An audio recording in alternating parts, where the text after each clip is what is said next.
Hi, everybody. Chapter 13 of Book 1 of Epictetus' Discourses is called How One May Act in All Things to Please the Gods. And, this is a really short couple of 2 or 3 paragraphs in this discourse, but, it contains a couple of really it makes a couple of really good points. And, so I'll just start with this idea of how one may act in all things so as to please the gods. So to me, this was a really good reminder of when going into the past and looking for knowledge from the past. And this is not just necessarily the ancient past or the Stoic past, but just the past in general. I think that sometimes we think that the past contains some truth that has been lost, and so we grasp onto it as a truth, and hold on to it in that way. And I think we need to be very cautious of doing this, looking in the past for truth, or truth in looking for the truth anyway, because I think largely the truth, for the most part, is an evolving concept of what's true, has changed, has been, generally changes as time goes on. And this particular discourse illustrates this in one important aspect, which we'll get to in a moment. But just this idea initially of, trying to please the gods is one. So, some people may have studied, contemplated their reality and come to the conclusions that there are multiple gods.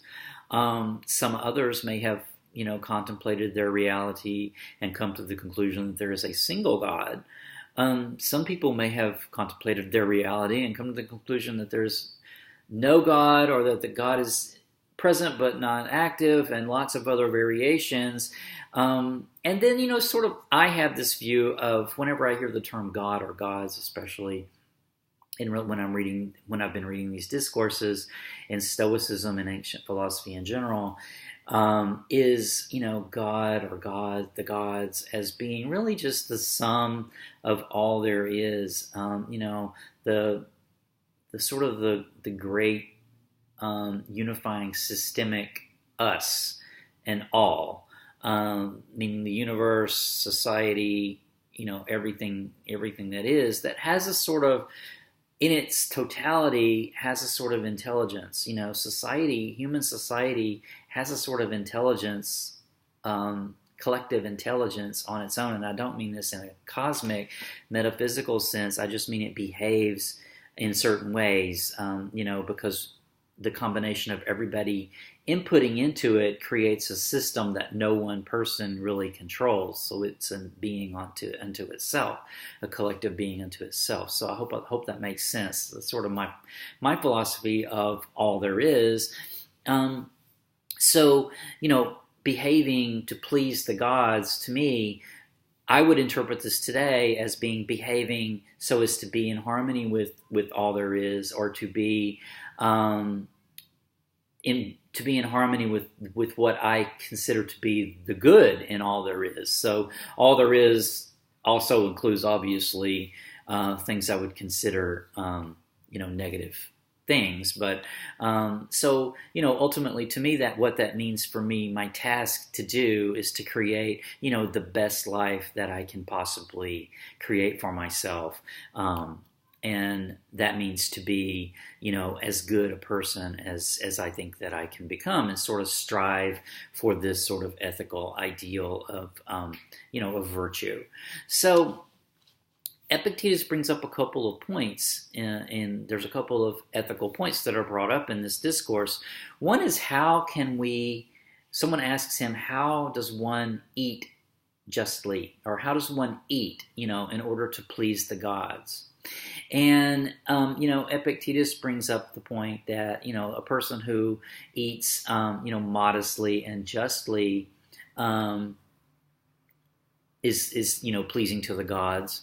And, I would interpret this today as, how would one eat to please the gods? It would be, how could one eat eat in order to, create the best life for themselves and to be in the best harmony with their ethical values. And to me personally, this means eating as non-violently as possible. So I'm a vegan, so to eat as non-violently, also to take in consideration to try to eat with regard to trying to structure a proper agricultural system, meaning not eating if I'm aware that eating, the food has been obtained unjustly or, in exploitation of people. If I can't always know that with our current food system, but if I were to be aware of that, then I would, not eat that food because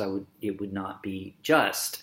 Also, I think this also would mean being aware of nutrition and eating, trying to eat, what's good for my physical body.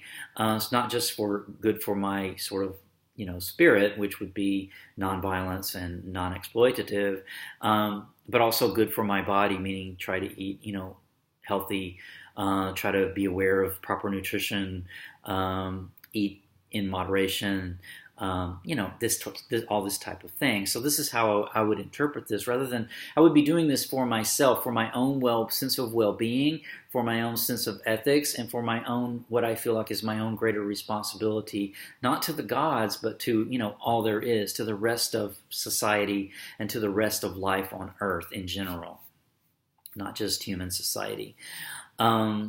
So that's sort of how I would sort of interpret the food question. Then he brings up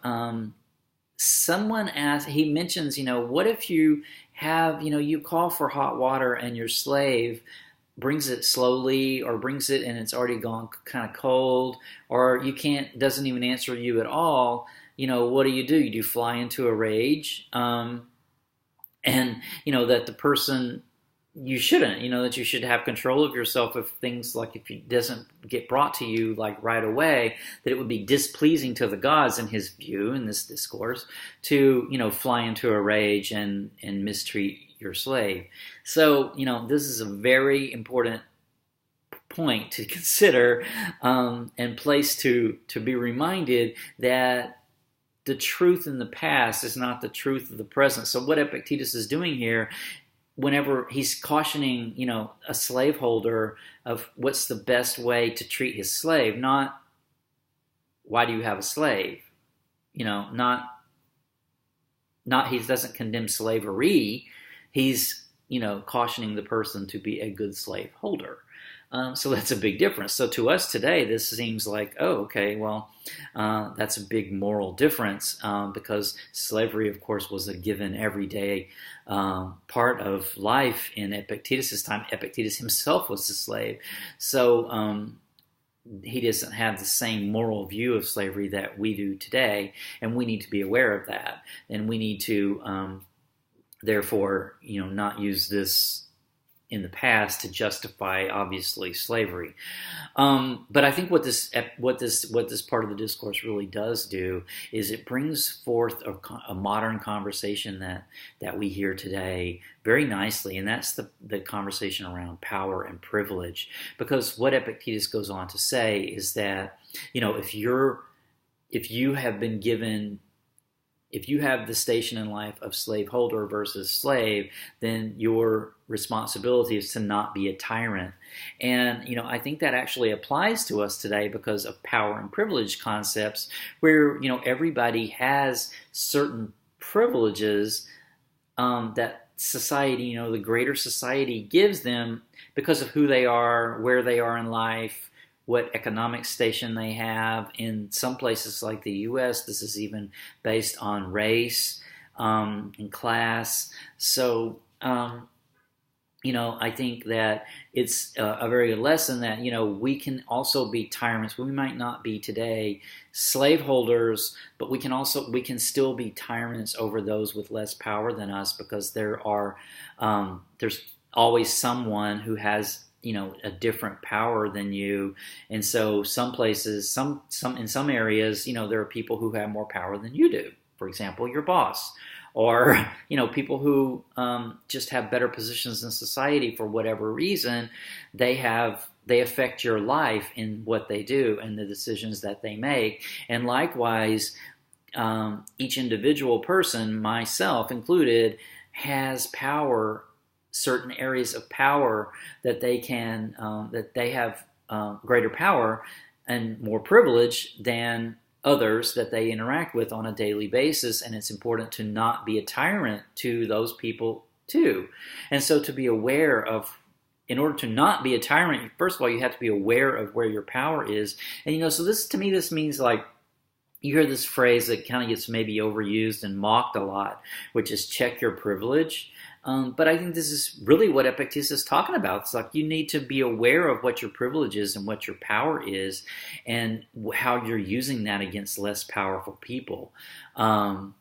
There's like I said, there's less powerful people just on a day-to-day basis because of class and wealth and position. And this means, the person's serving you at lunch at a restaurant, or, the person bringing your mail even. Just people who are you interact with on a daily basis. There's different power dynamics at play all around you. But then this also is people who are vulnerable populations, and sometimes these people are treated very badly. And I'm talking about here vulnerable people like prisoners. Prisoners sometimes are dismissed as having done some wrong against society. Therefore, they sort of get part of their punishment is to be mistreated. But this would be behaving, as a tyrant, I think, in my view, to abuse these people unnecessarily, because by the time when they're prisoners, of course, they are captives, so they are they have had their power taken from them, and others have power over them, and it's up to them how they are, the people with the power, how they're going to treat the people with less power. I would also include in this group people like children, who obviously have less power in society than adults. The elderly often, are a vulnerable population.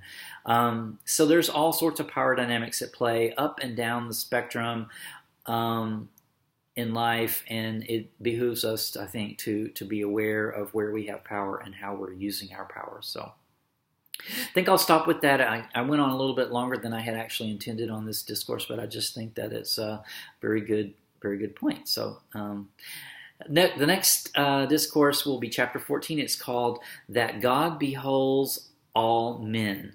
So, that God beholds all men. So we may be having a similar discussion around this discourse. I haven't read it yet, but stay tuned for that. It'll be coming up soon. Take care. Bye.